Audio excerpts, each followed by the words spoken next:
Neil Druckmann, director y guionista, comentó en una entrevista que era un joven universitario cuando empezó a idear The Last of Us.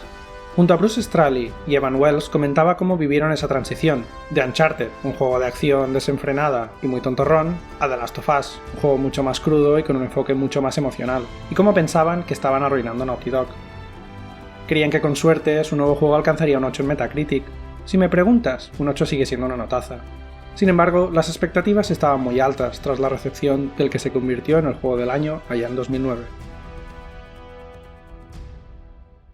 The Last of Us salió en PlayStation 3 hará ya más de 7 años, poniéndonos en la piel de un padre que pierde a su hija en medio de un apocalipsis zombie, y cómo consigue su redención a través de una niña que resulta ser inmune, abriendo debates sobre la mentira y la paternidad, sobre qué estarías dispuesto a hacer por tus hijos.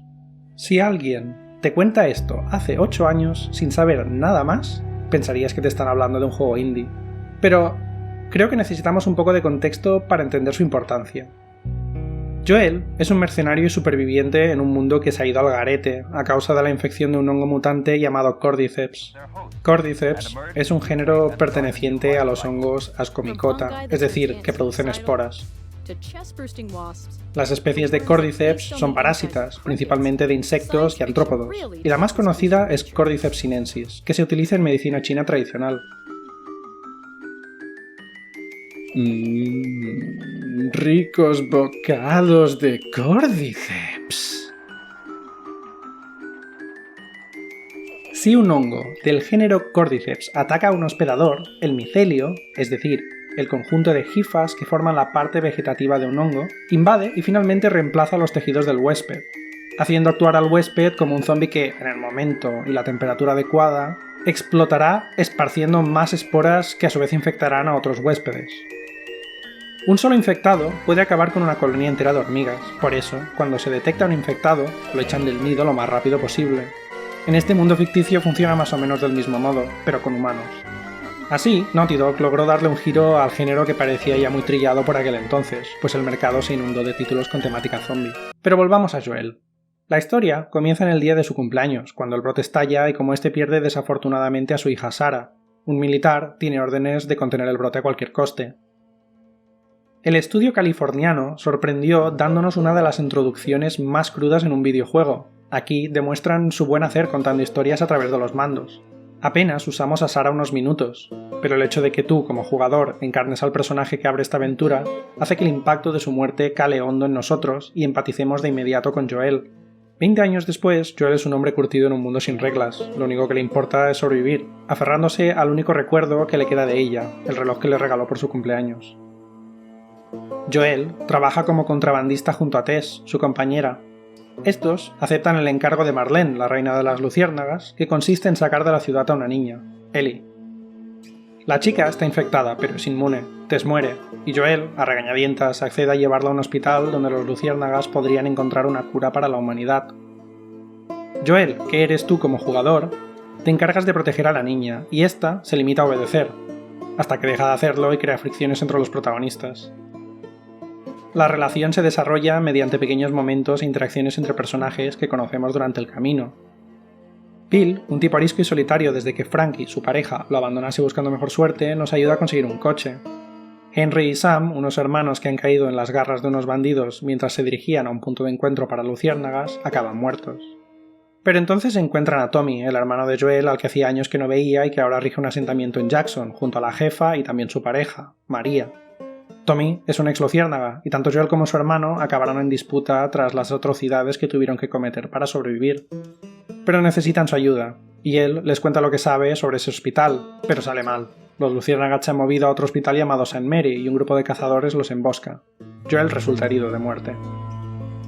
Ellie cuida de él, y es aquí cuando tomamos, por primera vez, el control de la chica. Es una niña y no tiene la fuerza que tiene Joel, pero gran parte de las mecánicas de cara al jugador siguen intactas, pues entendemos que ha aprendido a sobrevivir de ti, de Joel, y por tanto está replicando tus acciones.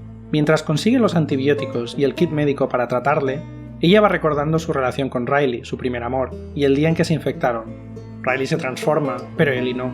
Ellie no quiere perder a Joel, no quiere perder a la única persona que le queda, no quiere perderle como ha perdido a su madre, a Riley, a Tess, a Henry, a Sam. Vale, sé que la historia de Riley forma parte del DLC Left Behind.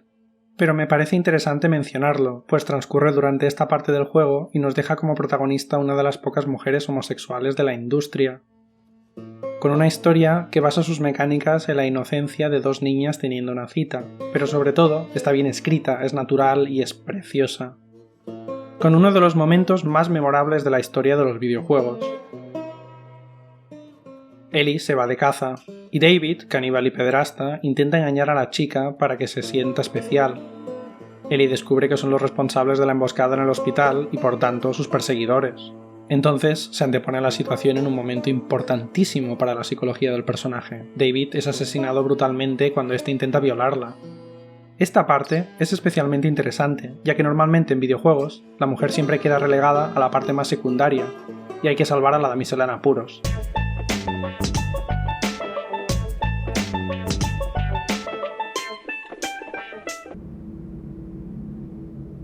Eres la luz que disipará las tinieblas que eclipsan Hyrule. Ha llegado el momento de cumplir con tu destino.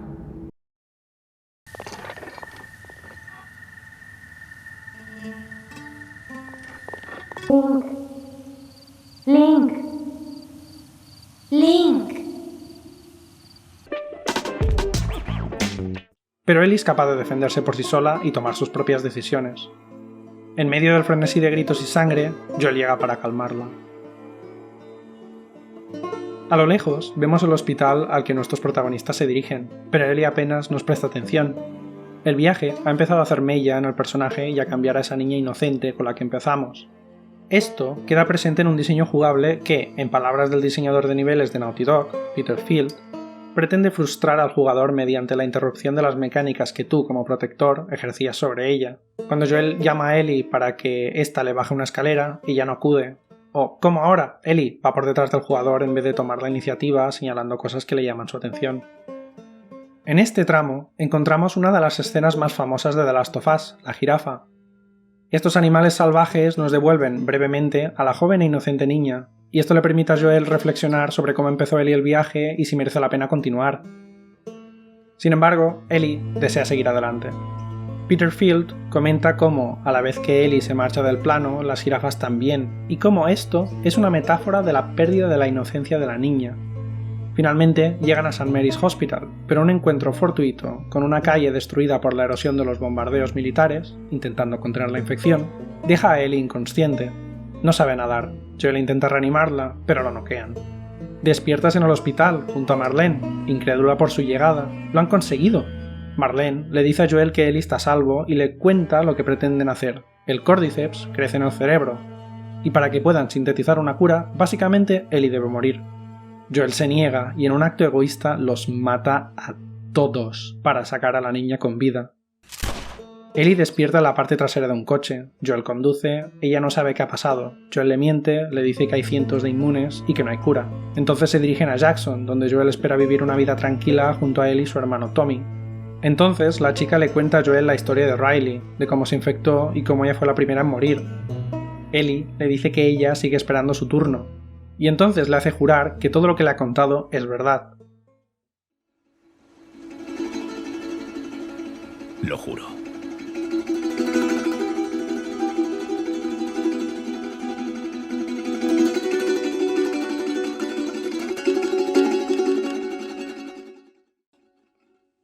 Este final pasó a la historia de los videojuegos por ser maduro, ambiguo y mostrarnos los grises de unos personajes que no son perfectos, algo inusual en la industria del AAA.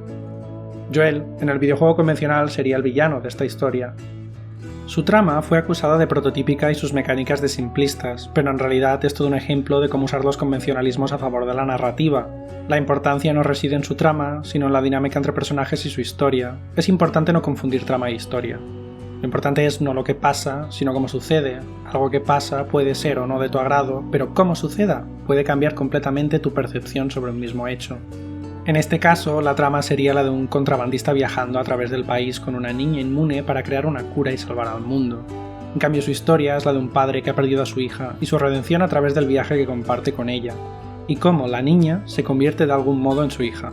Esto es algo que Naughty Dog lleva haciendo desde sus inicios, pues siempre trabajan con dúos, ya que en palabras del estudio ayuda a acentuar sus personalidades y resaltar esos contrastes entre ellos. Crash Bandicoot y Aku Aku, Jack y Daxter, Nate y Sully, Joel y Ellie. Bruce Straley menciona en una entrevista que la idea de cómo enfocar la relación entre el mercenario y la chica les vino a raíz de la sección entre Nate y Tenzin. Nate no sabe tibetano. Tenzin no sabe inglés. Así que estos forman un vínculo a través de sus acciones. El debate en The Last of Us ha estado presente desde el principio, pero no estábamos preparados para lo que iba a desencadenar 7 años después la segunda parte de The Last of Us.